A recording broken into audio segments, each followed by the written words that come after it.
into the draft.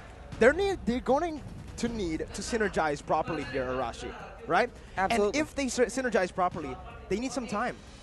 Did Geek Fam have enough time to synergize properly, all 5 members, knowing that Beloyski, he's Filipino, he's an import, he hasn't been in this roster, and he doesn't even speak Your English. banning. That must be a big challenge for Geek Fam to go against. Whenever you're trying to assimilate into a new team, right, that's a whole different situation, and it's just really unfortunate or very coincidental that they're up against the team. Your with zero team is changes. banning. So it's really a clash of different styles, and I think the coaches have a lot to play here because they have a lot of new patch notes to work against, as Coach Achil will be showing up against Coach Ruben. Yeah, indeed, we'll have to see here Achil and as well as Ruben. But speaking Your of team Achil and is Ruben, picking. check out their headphones here. Miracle. Ooh, that is to what's the trick shish? the reaper. You got good eyes, Gane, for good technology. The JBL Quantum series is what they are using to communicate to the players. Emperor's And notice order. how the coaches, Your they're the team only is ones picking. with it because they need the crisp, clean communication and the crisp, clean hearing to hear everybody here and get the information they need perfectly. But as you can see, Achil, with that communication, he's able to go in for the fans on the targeted heroes to Your team Beloyski, is but he picking. left one open. It's going to be the Akai traded in for a Franco and a 1-1. This is quite massive. This is very massive here. RRQ, of course, with their predictions here, they saw the Franco as well as 1-1 pick. So I'm quite sure that RRQ has already a strategy in their pockets. Exactly, man. This season is all about the playmaking. So the Franco will be valuable, but RRQ, they have options to play around with here. Are they going to try and go for the to match the aggression of Geek Fam? Are they going to try and curb it somehow by picking more defensive options? RRQ is well known for taking the aggressive route, so we'll have to see. 2 picks in the first phase. Are they going to go for someone in the mid lane to try and provide the kind of pressure? It will be the Geek. Kind of pick Moba was made. Your team is picking. Wow, all right, RRQ. Okay, Yves will definitely fill that mid lane spot, and Claude, yeah, Skylar is deadly on that Claude, but this Akai is a question mark here, Miracle. Will it go to the hands of Albert, R7, even Vin? It's still up in the air, and to close out the first phase, a perfect solid pick here from side of Geek Fam. Esmeralda, a very solid XP laner, can hold, fast clear, and we'll have to see here the response for the second phase. Very interesting first phase of the drafts here, already wrapped up from both Ruben and Achil for their teams. But again, that's the big question, the flexible hero from RRQ. Where's this Akai going to go, Arashi? We've seen a lot of jungle Akai. We've seen a lot of perhaps even XP or Roam Akais. But now, in my experience of playing ranked, I do Akai what has I want. been going more to that jungle role in the ranked games, right? But here in the MPL, do we want to see something different? Do we want to see Vin on this Akai? Maybe on the Akai, it can provide a lot of disengage from the pick potential that the Franco brings into Geek Fam's composition. Exactly, man. The Akai can be an absolute counter depending if Geek Fam wants to go for the kind of dive aggression attempt. But if we put it on the jungle in the hands of Albert, I can't help but feel like it's a bit of a waste, right? Albert is a very mechanical player, and I think on the Akai, his skills just get curved to just that. Your team You can see is the banning. confidence from Pa AP, the CEO of RRQ. He went in with a comment here. If RRQ wins 2-0, he's going to change his profile picture on social media to Bonge. Yeah, A Indonesian domestic influence. star, yeah. Domestic star, Indonesian, well, quote-unquote influencer, but yeah, back to the droughts here, Mirko, and as well as Arashi, a Bellman, and as well as Daryl has been banned respectively, and I do understand the Bellman ban here. Remember, one of the, I feel like the power pick for Hans has been that Bellman, and RRQ taking no time here, taking it away in the second phase. Geek Fam with that Daryl ban, of course, they want to secure that XP lane, that Esmeralda wants to roam freely, and as well as, yeah, dominate the lane. Absolutely, man. Now it's just a question of how are they going to play it out Your after the team lane. is Right? banned. Masha is banned as well, so this might be hinting that Geek Fam might going to go for a assassin-type jungler, right? Having the Masha, being a roamer, being that kind of nuisance, slowing down your farm is not ideal if you want to go for those early-game aggressive assassin heroes, so I think Geek Fam might be going for something of that nature. They're maybe kind of setting up Hans in that jungle with the Masha band, with the Dyrok band. They want to enable this Esmeralda, this Franco, to be more active on the map I to agree. help the jungler to get Hans to a position where he's farmed up. Now again, if we take a look at the history of Geek Fam, the games that they have been able to win in Your MPL team with is Hans picking. has been the games where he has gotten the farm properly, that he was enabled all the way from the get-go. And speaking of the man, Hans, he has a few words here.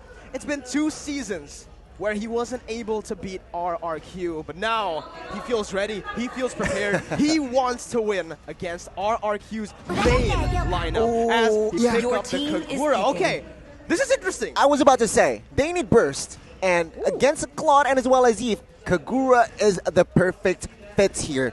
And Geek Fam, they are very smart here. They are able to locate that Kagura pick because, yeah, they need burst. Kagura provides that burst, especially in the mid game. Oh, entering the late game, this Kagura can be deadly. Now understanding that they're against Geek Fam's burst RRQ, they need to secure some kind of front line. If they can have someone that can take the brunt of the damage and allow Skylar as well as the rest of the team to just jump in afterwards, right? When all the burst is no longer there, they can win really well, and that is exactly what they go for. A Kufra and a Thamus, 3 tanky frontliners, and all the range and AoE in the Yeef and Claw. This is a solid team composition by RRQ. I agree. I mean, with Akai, with Kufra, they really want to fight. Remember that blazing duet after Golden Staff as well as DHS. It's going to be an AoE party, a crowd control party as well. Man, meanwhile, Geek Fam, yeah, sure, they have 1-1. That needs, yeah, they can give the output damage, but it needs time. Kagura as well. So, Geek Fam, they really need to be sure that they are safe in the early game here, Mirko. The big question right now is what are Geek Fam going to pick up as the last pick? A jungler here, the Karina. Ooh. Now, I expected something different. I expected maybe a passive jungler here to, you know, to kind of synergize around the early game dominance that they have. Maybe wait for that scaling hero to get up, but no, Aulus. they pick up a Karina. Yeah, Aulus could have been a pick here, but both of the teams have wrapped up their drafts. RRQ with a very tanky lineup, but there's still one question at hand. RRQ's draft is still very flexible. Akai and Thamus. Which one's going to the jungle? Which one's going to the XP lane? Personally, for me, I think Akai is just better in the jungle role compared to the XP role because he can move around the map much easier. With that heavy spin, you can find picks much easier on the ganks. I completely agree, Mirko. I feel like that is going to be where Akai is going here, Rashi. But I do want to add this. Beloyski will... Well, yeah, on paper he is a roamer, but will he play this Kagura? Because he's also deadly in this Kagura. A big upset could happen, or the calculated RRQ might be able to take Geek Fam down in the opening match, the opening day. Welcome to the land of Dawn, ladies and gentlemen. Game number 1 as we jump in. RRQ and Geek Fam. This is something that we've been seeing a lot here in the early game. Leashing their junglers, Rashi. Exactly. Helping the jungler get the faster clear allows him to avoid any kind of pesky interceptions coming in from the enemy roamer, and also allows him to just have a smoother early phase, get to those power spikes, level 3, level 4, and then start doing work from then on. So it's a very efficient playstyle, especially if you want to go for early game fights, early game aggression. I agree with you, but let's take a look at the spells here. One thing that stands out for me is Azura as a Kagura. He opted for that sprint. I don't know how effective is that spell going to be, because remember, Kagura can escape things rather easily, but I guess Azura here has some ideas. We'll have to see here. Will it show here in game number 1? Well, Clay is already going to get engaged on right there, as there is a battle for the Wanderer, which actually Hans is able to win out in the Retribution duel here up against Albert. So a very uncharacteristic Albert already showing up here in the land of Dawn for game number 1. But back to the topic, Arashi. I want to ask you about what you think here about the Elzura bringing Elzura on sprint. But wait a minute, then gets hooked back, forcing that flicker out. Geek Fam! This is a very different Geek Fam already that we're seeing in the first minute, Arashi. Absolutely, man. They have a lot more tanky heroes on the side of RRQ, but by that same, because of that, Geek Fam, they have a lot more burst to work with in the early game. As you can see, Skylar already making progress. Oh, Hans jumping in with the Shadow Assault onto Skylar, but obviously Skylar there still able to dodge away with a Battle Mirror image, but he did burn that flicker, a very important resource. Well-timed flicker as well, I feel. 3v1, he escapes, no harm done, and we are now focusing Turtle here. It seems like rotation-wise, Geek Fam, they are out-rotated. They will give this first turtle for free. Top side though, they're looking for the trade. It's going to be Alzura who's jumping in onto Skyler, but it's still him that's surviving in a 1v2 once again. Coming out on top, but Valoisky comes in with the first blood. Presented to you by the Samsung Galaxy A series. This is the X Factor that Geek Fam has. The first blood of Season 10 coming from Valoisky himself, ladies and gentlemen, from a roamer. And now, let's go back to the game. As of right now here, economy-wise, of course, it's quite even. But, yeah, Turtle was slain by the side of RRQ, also presented to you by Samsung Galaxy A series here. We'll have to see here, can RRQ expand their objective lead? Right, in terms of the objectives, that's for sure what they're trying to do. So Geek Fam, they have to try and get these kickouts, right? Because once the fights evolve into those messy 5v5s, RRQ will have the advantage because they can't possibly burst down a Kufra, an Akai, as well as a Thamus, right? So they have to find a way to outmaneuver that and get advantage in the early game, as Valoisky there. Oof. Iron does not connect here. RRQ and as well as Geek Fam, they are just dancing around. Total kill points here, it's just one.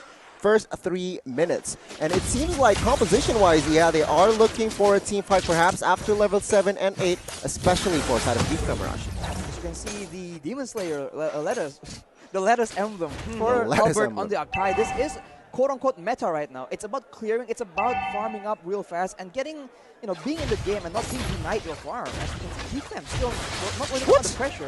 They're focusing on Skylar. A mistap by Vin. Again, very uncharacteristic here from RRQ, making mistakes in the early stage, giving this leeway to Geek Fam to take over this early game. But it is still RRQ with the slight goal lead. 300 gold lead right now, so it goes on to Purple Buff. Hans still able to steal that away, but it is another big battle spell used up by Geek Fam that will enable RRQ to pick up the turtle for free. Meanwhile, top side, Bloody Hunt there, going to be popped by Valoisky, and that's going to be the kill onto Vin. He's 1 HP. Tadera comes in and picks it up. A 1-for-1 trade. A good mirror strategy coming from the side of Geek Fam. Communication-wise also was there. Yeah, Hans has no retributions. So let's find a pick-off top side. There was a roamer inside and they just went ham. Of course, it will be Geek Fam with 2 kills. Valoisky looking for the hook, getting Clay, bringing it back onto Hans for the Shadow Assault, but Clay finds the escape with his sprint. Skyler on the top side, he needs to be careful here. He is actually getting bullied a lot by Chadera. Absolutely, man. But you have to keep in mind that the gold lead, right, isn't that far for Geek Fam. RRQ has been very solid in the farming department and in the objective compartment as well. They are still keeping up, and as time goes on, they will only get stronger and stronger. We see Skylar right now already with the Demon Hunter sword, but he is also itemizing for some defense. He knows he is the main target. He is trying to make sure that he can survive in these fights and actually pump out the damage that his team needs him to do. Yeah, I mean, speaking about Skylar, right, take a look at 1-1 himself. Both Goldeners seems like to have a, well farmed here for first 5 minutes. RRQ, they are focusing on top side here, Mirko. They're finally trying to enable Skyler in this gold lane, but Chadera, he knows it. He's going to run away with him, though. Looking for time to bend, going on to Valoisky here. Bloody Hunt to counteract that, but both teams just backing off. Skyler dashing away with the battle mirror image away from Valoisky, but the real world manipulation finds Valoisky. That's a kill onto RRQ. Geek Fam once again here onto the back foot, but Luke picks up a turret down below. Oh, yeah, Geek Fam, they are winning at turns now, 1-0, but it seems like composition-wise here, again, RRQ Hoshi, they don't mind that they don't have a advantage here in the early game, but it seems like Geek Fam, they are stepping up the pace. They are starting to step up the pace here, their pace here. Well, we have to see, man. Coming into the late game, I think it's going to be a bit difficult. Early on, they have no pressure with the Franco, with the Kalina, as well as Kagura. That's a lot of burst, that's a lot of setup for their team. But now, in the mid-game, right, this is where the tanky lineup is going to be so difficult for Geek to deal with. Timeless, Akai, and Kuba. Finn goes in. The crowd erupts as Finn gets Valoisky once again, but they might be overcommitting onto the tank. Skyler 1 HP, dashes in one more time. Valoisky gets the hook. He's able to outplay. Skyler falls, and Kadera is looking for one more. He has the crossbow tag. He will pump it off of a play of Valoisky. They find more kills. Albo with the heavy spin, bringing Kadera out, but it's not communicated properly. No, it's quite disastrous for their team for sure. To add on to that, they jump into the game. Again, back out of the game, Albert was actually slain by Chadera in that gold lane. 4 members fell in that fight. Geek Fam now Blue in team the turret lead. has been The destroyed. 8th place team going up against the defending Season 9 champions, and they are outclassing RRQ right now. And take a look at the turrets here. One by one, RRQ Hoshi is losing their space. Geek Fam now almost at a 2K lead here, and it seems like they are not stopping. Absolutely, man. I mean, having all your members wiped out essentially like that after an objective, that is not what RRQ is used to. That is not what they want happening in this game. So they have to try and slow it down a bit and make sure that whatever they do after careful contemplation. Because if they fight properly, again, their team comp is able to withstand the aggression from Geek Fam for sure. I think they'll just have to wait for the next objective, right? When the Lord comes up, maybe then they can force Geek Fam into a fight that they do not want. Speaking of waiting for objectives, you know, if you guys are waiting for the objectives as well, you guys can go ahead and grab a snack with Grab Food. Go ahead and check the promo code out, but especially here, guys, if you guys want to get that wipe out, you guys gotta have fresh hair with Head & Shoulders X MPL, X Mobile Legends Bang Bang. You guys can definitely do that. Fresh hair, you smell good, you perform well on the stage, even at home. In and out of the land of dawn. Yeah, indeed. And let's go back to the game here. What I do notice here, Miracone as well as Arashi Luke, all this Esmeralda Efficient. is so efficient. He's just clearing, he's just rotating, very efficient. Yeah, sure, data-wise still at 0-0-0, but a play. Oh my god. R7. R7 again, jumping onto one member, but it's going to be picked off instantly. He was hooked by Beloyski. And again, we're seeing Beloyski perform out of his mind. The prodigal son in the first game here at MPL ID. Vin jumping in onto the Tyrant's Revenge for Luke, not finding him though. Luke's still able to get away as Beloyski pulls Vin back. Vin jumping to the bouncing ball, finds Tadera and will be able to shut him down. Now on the back line, play falling to the hands of Lucas. Elzura jumps in, but the retribution battle. Albert will win it, and he will take it. Albert getting hooked back to Beloyski's side, but RRQ, they step back, they got the dub, and now they're happy with it. Man, Albert is still so reliable. That was revenge for that Lethal Wonder here. But man, RRQ, they are slowly, with that Lord push, with that Lord steal, they are now looking to grab control in this game. But Beloyski, wow, with that Iron Hook, manages to catch that Lethal Wanderer. This guy's insane. That might be the. I think that might be the third Lethal Wonder he has stolen with the Iron Hook, man. These hooks are landing at a very uncanny accuracy. He's landing it left and right, even in the middle of fights where everything is just chaotic. So he is definitely someone that the members of RRQ need to look out for. But with the Lord right now, they have options to play around with. They can go for the split push. They can go for a team fight. They are going to try and equalize the objective game. As we look at the items here, play with the Ice King's Wand will be very beneficial in stopping the dive potential coming in from the side of Geek Fam. Speaking of the defense for the Lord, Geek Fam don't really have a lot of high ground potential for the clear. It's only the 1-1 here, but Elzura in the mid lane gonna get caught with a blazing duet, and he will fall. R7 finds that kill. Real world inflation up top. Vin jumping in onto Clay, stopping the real world inflation. He needs one more on the weakness point supply, but Albert with the backup here, finally taking that kill. RRQ in the lead once more. In the mid lane, they're pushing it down, and they will find tier 1.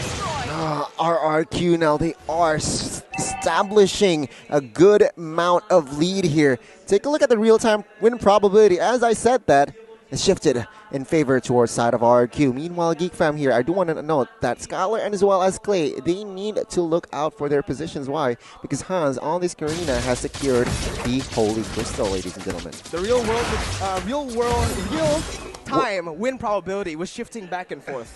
Presented to you, obviously, by the Samsung Galaxy A series. But Arashi, what did Geek Fam do to create, to give the space that RRQ needed?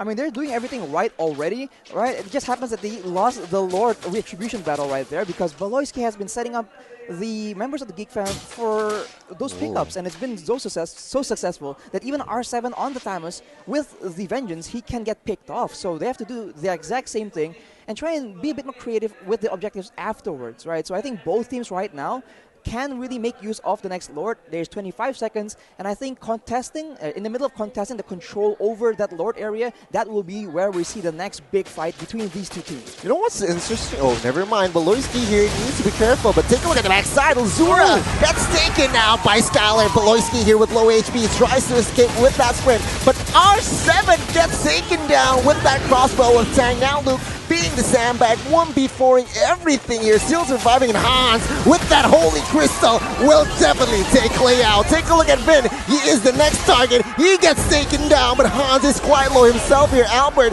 on that manhunt. Hans, will he escape this one? At the end of the day, it will be 3 for 3. 3 for 3 in that trade, but who comes out on top? I can't help but think it's actually Geek Fam, because with the gold laner still full HP, they can actually go and threaten the Lord take in the 12th minute of the game. That's the difficult part about RRQ Hoshi's team composition, right? They have a lot of frontline, but they have two very vulnerable backline heroes, and without them, they can't really win out in these team fights. So Geek Fam, with the with equal manpower loss, they can actually make a lot more happen, and now they go for the Lord, and they will secure it as Beloyski nearly lands another Iron Hook. Geek Fam once again solidifying their lead. I think this is the third swap in the lead here in the game. But RRQ, yeah, they were not able to grasp that lead properly. They lost it, and now we're going to take a look at the instant replay presented to you by the Samsung Galaxy A series. Despite, as you can see in the beginning, Hans is able to do a lot of burst damage, and the fight is sporadic, right? We talked again and again about RRQ having a good front-to-back situation. They have good backline, they have good AoE, and a lot of frontline. But when the members of Geek Fam are able to get behind them and just dive in towards Clay and towards Skylar, they don't really have an answer, and maybe they can use Albert's strength to deter them. Oh, Beloyski with that hook. He didn't get the kill, but that's a very important resource. Vengeance gone. R7 now going to be targeted. He is all alone. Very, very aggressive there. Beloyski! Oh my god! On top of nothing, he just gets a hook on Skylar. Oh, Beloyski now Lord charges top side here. Base turret top side will fall, and Kadira will claim that turret. Then now, if Mortal pops, will he survive? It seems like he will not be able to escape this one as Lord marches. One member on one side of RRQ falls. Geek, they are on the rise. They are not stopping here. The minions, it's too strong. The base now will be target. Geek Fam takes game numero uno. Geek Fam with Beloyski.